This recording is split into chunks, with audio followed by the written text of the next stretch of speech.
Good morning students. 11th class home science की class है जिसमें हम आपको सेकेंड लेसन पढ़ा रहे थे। आज हमारा चैप्टर फिनिश हो जाएगा। चैप्टर सेकेंड में हम पढ़ रहे थे अस्थि संस्थान और कंकाल तंत्र, जिसमें से हमारा आज का टॉपिक है, स्क्रीन पर आप देख सकते हैं, बाहें एवं टांगे। ऊपर तक का हमने पिछले बार आप लोगों को पिछली क्लास में हमने आपको पढ़ा दिया था। अब आज का टॉपिक होगा हमारा बाहें एवं टांगे। ऊर्ध्व शाखाओं की अस्थियां मानव में कंधे पर झूलती हुई दो बाहें पाई जाती हैं। आकार तथा संरचना में दोनों बाहें समान होती हैं। आपने देखा है कि इंसान की जो दोनों बाहें होती हैं, शोल्डर है ना, पहले तो शोल्डर भी दोनों तरफ का सेम होता है और उनकी बाहें भी सेम होती हैं, कोई एक हाथ छोटा बड़ा नहीं होता है। और प्रत्येक बाह में 32 अस्थियां पाई जाती है और इन अस्थियों का वर्गीकरण विभिन्न प्रकार से किया गया है। तो हाथों में कितनी अस्थियां पाई जाती हैं? 32। ऊपर वाली बाह प्रगडिका या ह्यूमरस अस्थि, अग्रबाहु अस्थियां। पहला है प्रगडिका या ह्यूमरस, यह अग्रबाहु की पहली अस्थि होती है जो कंधे से कोहनी तक की होती है, जो कंधे से कोहनी। इस अस्थि का ऊपरी सिरा गोल एवं चिकना होता है जो एक सिरे के समान होता है। डायग्राम में आप देख सकते हैं, यह सिर कंधे की अस्थि स्कैपुला गड्ढे वाले भाग ग्लिनाइड में फिट रहता है। इसी की सहायता से बाह घूमती है और सिर के ठीक पीछे एक और उभार पाया जाता है। साथ ही इस अस्थि का दूसरा सिरा जो कोहनी पर जुड़ता है गरारी जैसा होता है, जिस पर दो गहरी गहरी खांच पाई जाती है। नीचे का सिरा अलग अल्ना के साथ कब्जा संधि बनाता है। आप देख रहे हैं कि ह्यूमरस किस प्रकार से उसके ऊपर गोलाई है। गोलाई के कारण ही हम अपने हाथों को कंधे से पूरा आगे से पीछे तक घुमा सकते हैं। इसी की सहायता से हमारा हाथ पूरा गोल गोल घूमता है। अब सेकंड में है अग्रबाहु। अग्रबाहु दो लंबी अस्थियों से मिलकर बनी होती है और एक रेडियस तथा दूसरी आलना। दोनों अस्थियां मांसपेशियों के द्वारा आपस में जुड़ी होती हैं। अस्थियां किससे? मांसपेशियां मतलब स्किन से जुड़ी होती हैं। रेडियस छोटी है भीतर की ओर होती है तथा आलना बड़ी तथा कुछ मोटी तथा बाहर की ओर होती है। लंबाई में बड़ी होने के कारण आलना कोहनी वाले सिरे पर रेडियस से आगे निकली रहती है, इसलिए यह रेडियस आलना मिलकर ह्यूमरस के साथ कब्जा संधि बनाती है। रेडियस अल्ना आप फिगर में देख सकते हैं कि कैसे रेडियस और अल्ना अस्थियां आपको दिखाई दे रही है। उसके बाद है हाथ की अस्थियां। हाथ की अस्थियों में भी देखिए आप कितने सारे जॉइंट्स होते हैं। इस जॉइंट्स के कारण हम अपनी उंगलियों को किसी भी प्रकार यूज कर सकते हैं। जैसे गिलास पकड़ लेते हैं, किसी चीज को पकड़ लेते हो तो ये फ्लेक्सिबल हो जाती है, ये जो जहां से जोड़ आपको दिखाई दे रहे हैं। हाथ में मुख्य रूप से 4 उंगलियां तथा एक अंगूठा होता है। प्रत्येक उंगली में 3 अस्थियां होती हैं। 3 अस्थियां दिख रही हैं आप लोगों को फिगर में, तथा अंगूठे में केवल 2 अस्थियां होती हैं। इस प्रकार कुल मिलाकर 14 अस्थियां उंगली में पाई जाती हैं और इन्हें अंगुलिठास्थियां या फेलिजिनम कहते हैं। इस प्रकार उंगलियों का अंगुली सूत्र निम्न होता है, 2 3 3 3, है ना। मतलब जो अंगूठे में 2 ही होती हैं अस्थियां, और जो 4 उंगलियां होती हैं उसमें कितनी अस्थियां होती हैं? 3 अस्थियां होती हैं। प्रत्येक उंगलियों की हथेली से जोड़ने वाली अस्थि को मोटा कार्पल, यह संख्या में 5 होते हैं। इसके बाद 8 कार्पल अस्थियां पाई जाती हैं। यह लचीला तथा फिसलने वाली होती है तथा कलाई को चारों ओर घुमा सकते हैं। ये सभी अस्थियां रेडियस अल्ना से जुड़ने के कारण 2 अस्थियों से और जुड़ती है। इस प्रकार एक ऊर्ध्व शाखा में अस्थियों की कुल संख्या निम्न प्रकार से हो जाती है। मतलब कुल अस्थियां पूरी हथेलियों के अस्थियों को उन्होंने जोड़ा है, तो कुल अस्थियां कितनी हो जाती हैं यहाँ पे? 30। अब है अधर शाखाओं की अस्थियां। पश्चपादों की अस्थियां प्राय हाथों की अस्थियों की अपेक्षा अधिक बड़ी होती है।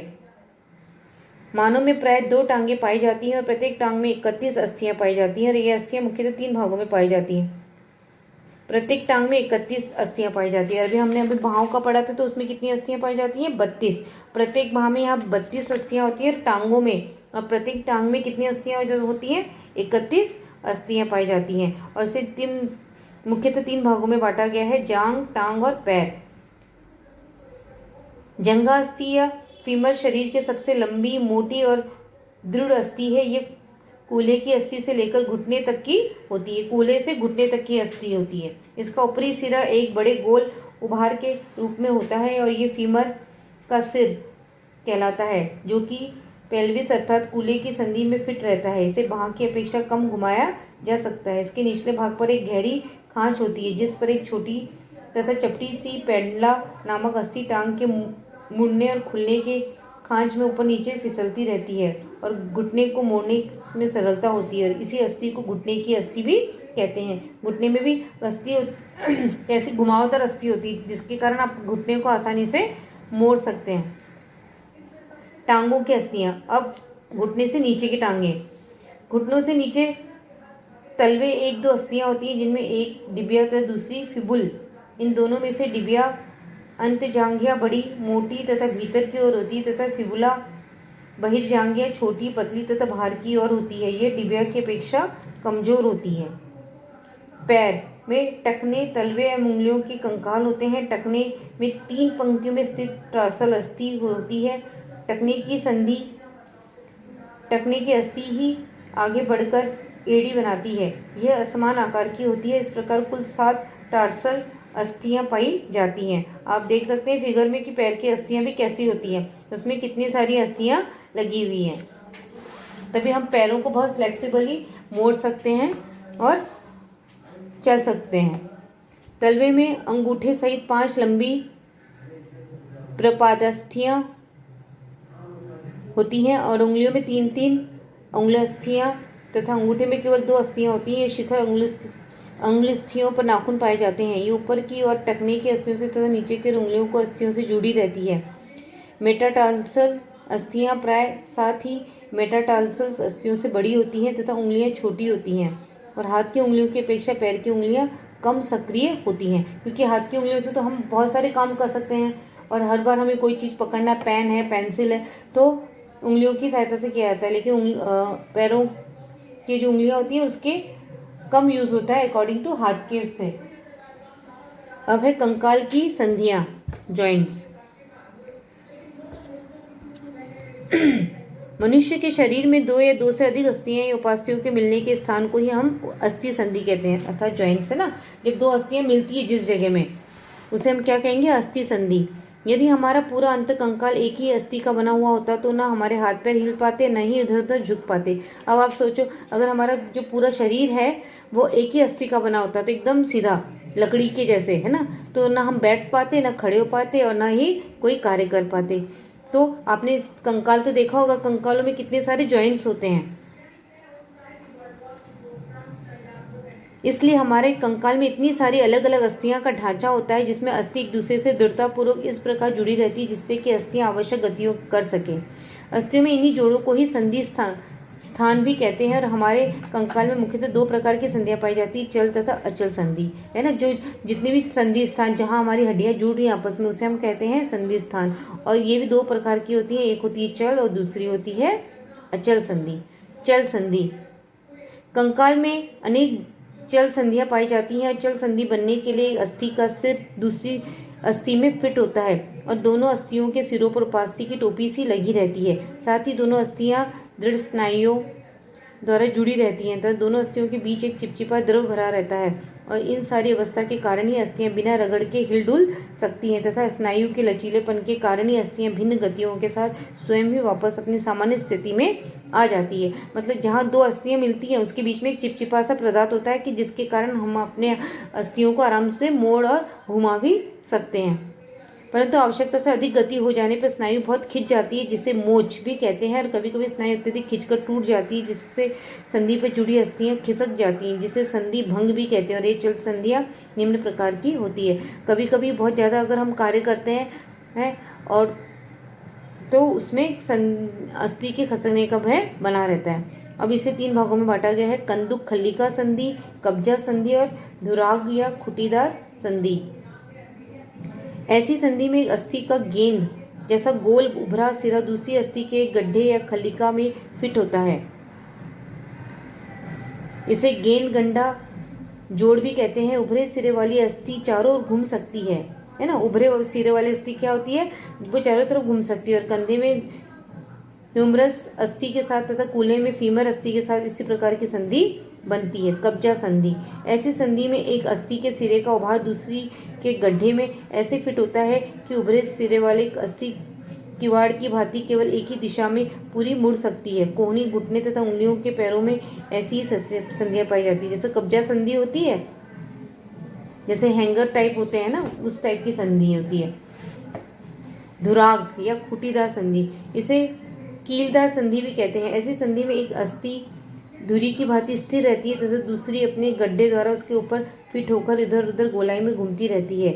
केशुरक दंड की प्रथम केशुरका अर्थात एटलस जो कि खोपड़ी को धारण किए रहती है, दूसरी केशुरका पर इसी संधि के कारण घूम पाती है। सैंडल संधि, यह कंदुक खलिका जैसी संधि होती है, लेकिन इसमें गेंद और खलिका कम विकसित होती है अतः बॉल या गेंद वाली अस्थि चारों ओर अच्छी तरह नहीं घूमती है। मनुष्य में अंगूठे में ऐसी अस्थि पाई जाती है। इसी कारण अंगूठा अन्य उंगली की अपेक्षा अधिक इधर उधर घुमाया जा सकता है, परंतु उतना भी नहीं जितना कि कंधे की अस्थि घूम सकती है।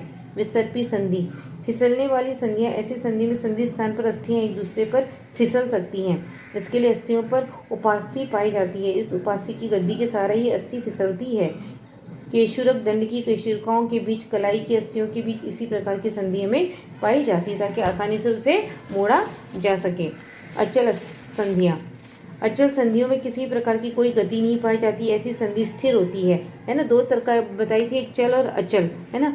चल स्थिर नहीं होती, लेकिन जो अचल संधि होती है वो क्या होती है, संधियां स्थिर होती हैं। इनके किनारे पर आरी